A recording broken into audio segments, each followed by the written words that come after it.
Hello Frenzy, my name is Kate Shark and welcome back to my channel. Okay, so as you can see, it has been a crazy few weeks. Yeah, I work, for those of you who also work in furniture, which I can't imagine there's many out there that watch this, but my company just had our market time, which most of you probably won't know what that means, but if you work in furniture, it's a very crazy time. It's kind of like the retail equivalent to Christmas, Black Friday, and we have it twice a year.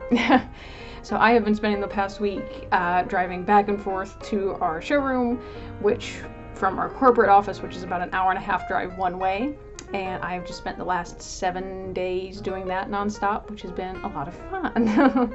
I've gotten so behind on my videos. Normally I film videos weeks in advance. I've just been so busy between work. I just have not had time to record. I've gotten a little lazy thinking, oh, I'm so far ahead, and I'm really not. So like I said, it has been crazy between market going on and a ton of shit. My regular 9 to 5 has been so busy. Plus I've been trying to promote The Calling. Probably haven't been doing it that well. And side note, Calling out in 2 weeks, May 1st. It'll be out. You can pre-order on Amazon, and you can the paperback will be available for order on Amazon as well as of May 1st. Check it out. Other people are pre-ordering it. Just saying. So between that and promoting The Calling, I'm also writing the second book. So The Calling is going to be the first book in a trilogy. The Collins trilogy is what I've called it. Yeah, so I'm writing the second novel now. It's called The Cure. So I'm in the middle of writing that. I'm on chapter, I think, 11 right now, working on it. And I have already, and the problem is I've been trying to write the second book, but the third book I have all these ideas for, so I've been trying to jot down all the ideas I have for book 3, also while trying to write book 2, while promoting book 1, and it's, being in this head is such a mess sometimes. And I've got an idea for another book after I'm done with this series. My friend Michelle, she's got an idea for a book and wants me to co-write a book with her. So we've got, I can't complain. I went from, what, 6 years of no ideas to all of a sudden I've got like 6 books in the chamber there. So yeah, so I wanted to, since we're 2 weeks away from The Calling coming out, I thought I would do a little promo again for that one and read chapter 2. So that's what I'm going to do. Chapter 2 is considerably shorter than the first one. I think I've got the hang of this read aloud thing. Probably not, but I'm going to give it a shot. And yeah, so that's it. I'm going to do that. I'm going to read chapter 2, and I hope you all enjoy. Alistair Collins had a terrible headache. He never got headaches, as werewolves were normally immune to such things, but today he had one, in the form of a pack member named Alan Powell. Alistair sat at his desk rubbing his temples as Alan sat across from him, complaining about his daughter's, mostly Darcy's, behavior at Grayson's party. I swear, Alistair, it was like they didn't want to be there. Alan, Alistair said with a sigh, my daughters are twice Grayson's age. Of course they didn't want to be there. I'm sure Dominique didn't. That's another thing, Alan interrupted him. She was blatantly flirting with my Dominique. She's engaged, you know. Gossip travels fast throughout a werewolf pack. Grayson's party had been Friday night, and by midday Saturday, Alistair had received calls from several pack members whose kids had been at the calling party, telling him numerous accounts of Darcy and Caradwyn bursting into the club, pushing their way through the line, and Darcy congratulating Grayson by making out with his sister on the table right in front of him. He didn't believe the rumors, as many of the accounts were from teenagers, which he found funny that there were plenty of stories and yet no photographic evidence of said actions on any social media. He decided to call Caradwyn to see what parts, if any, were true. What have you heard, she asked him. He repeated the rumors, to which she responded by laughing so hard he could hear the tears it brought to her eyes. I had a feeling they weren't true.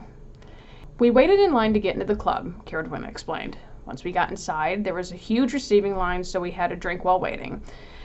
After about half an hour, Darcy got tired of waiting, and we went to the front of the line. Told him congrats, and then we left. That sounded like Darcy, always quick and to the point. What about Dominique? Oh, she was all over Darcy, Caradwyn confirmed. But you know how females get around her after a full moon. He did. Darcy went into heat around the time of the full moon. This often brought eligible wolves and even humans to fall into more submissive states. The effects of a werewolf's heat would subside once a female found her mate. Darcy hadn't found hers yet. Did Darcy... Alistair searched for the right word. Encourage her? No, Caradwin assured him. She whispered something into her ear as we were leaving, but I think that was just to piss Grayson off. Sounds like it worked. Dominique is engaged? Alistair asked. This was news to him. Well, Alan replied, practically, just waiting on the official announcement. Alistair rubbed his eyes over his face to hide his eye roll. With all due respect, Alan, I've heard all sorts of stories from the party. I agree my daughters weren't thrilled about having to attend, but it sounds like the worst thing they did was skip the line to talk to your son faster. What about Darcy defiling? Alistair raised his hand to stop him. Don't you think if Darcy and Dominique started going at it on a table in a crowded club, there would be pictures all over social media? Or the tabloids? Alan's shoulders relaxed a bit. He hadn't thought of that. The phone on Alistair's desk buzzed and his assistant's voice came over the speaker. Mr. Collins, Darcy is here to see you. Thank you. Send her in, please. Alistair stood up. Alan quickly followed suit. Talk to your daughter, Alistair, he said, and turned to leave. The office door opened and Alan found himself face to face with Darcy. He tried to stare her down, but she simply locked eyes with him, and it only took a few seconds for his gaze to hit the floor as he exited the room. Darcy kept her eyes fixed on him until he was out of sight. Good girl, Alistair thought to himself, beaming at his eldest, his heir. I never touched his daughter, Darcy explained, closing the door behind her. Not in the way the rumor mill is saying, anyway. I know. I spoke with Caradwin. He motioned it to the chair across from him, and Darcy took a seat. So why have I been summoned? Did your sister get to her conference? Safe and sound across town, Darcy said in a sing-song voice. Carrie was attending a conference for scientific research on the other side of the city. She'd explained to Darcy what the entire conference would entail, but Darcy told her it sounded like a science fair for adults. She went every year, but this year, Carrie decided to stay at the hotel hosting the event. She said it was to avoid traffic, but Darcy knew it was so she could be first to see everything. It didn't bother Darcy. It meant she would get the penthouse to herself for a few nights. She could play her music, or noise, as Carrie called it, as loud as she wanted, eat whatever she wanted without hearing a lecture about how bad pizza was for her body. Darcy loved her sister, but sometimes she needed a break, and vice versa. Good, Alistair said. I know she'll be eager to share everything she's learned when she returns. Why am I here, Da? Alistair smiled. Straight and to the point as always, he thought. I wanted to talk to you about your future. Darcy rolled her eyes. Again? Darcy, you have to be the only alpha female in the history of werewolves that doesn't want run of a pack. Is that so wrong? It goes against nature. Darcy laughed harshly. That was the argument you used when I told you I was a lesbian. You said it again when I told you I was in love with a human. Not my finest hour, Alistair admitted. 2,160 hours, Darcy corrected him, give or take. Darcy and the human she fell in love with didn't work out, obviously, but Alistair couldn't help but think that the relationship had soured his daughter on the possibility of finding a suitable mate. You know, he continued, most werewolves your age have found a mate. Alan was just telling me how Dominique was engaged. She wasn't wearing a ring, Darcy argued.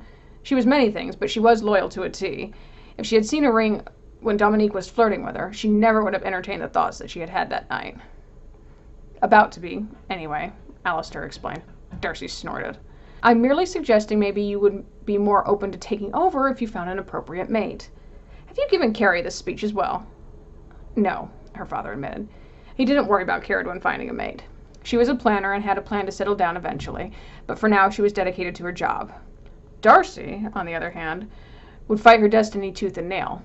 She was perfectly happy hiding behind her reputation as a playgirl, attending various galas and parties with different, although always stunning, women on her arm. Tabloids always speculated that she was involved with various models or actresses. There's even a brief time when the gossip rags had blamed Prince William and Kate Middleton's brief breakup on Darcy. You know I couldn't risk getting my heart broken again, Darcy said with a devilish grin. Not after Kate. Darcy, Alistair warned, I'm not a leader, Da. Alistair sighed. This was partially true. Darcy had the potential to be a great leader, but she had no interest in being one. You know Carrie would be the better leader, Darcy added. Caradwin, Alistair said flatly, is an Omega. She has her place in the pack, and it should be at the top. You are the Collins heir. By 10 bloody minutes! I swear if Caradwin had been born first, we would not be having this conversation. Birth order doesn't guarantee status. Carrie is the best of all of us, Darcy continued. No other Omega I've ever met has come anywhere close to her. Even amongst our pack, no one dares to challenge her. That's because they know they will have to answer to you, Darcy. If it weren't for you, then Caradwyn would be the heir. Alistair sighed. Of his 2 daughters, Caradwyn was the better leader. Darcy was more of an enforcer. In school, Caradwyn was president of all her clubs, captain of the cheerleading squad. She was even student body president all 4 years of high school. The closest Darcy ever came to becoming a leader was when she took over as editor-in-chief of the school literary magazine.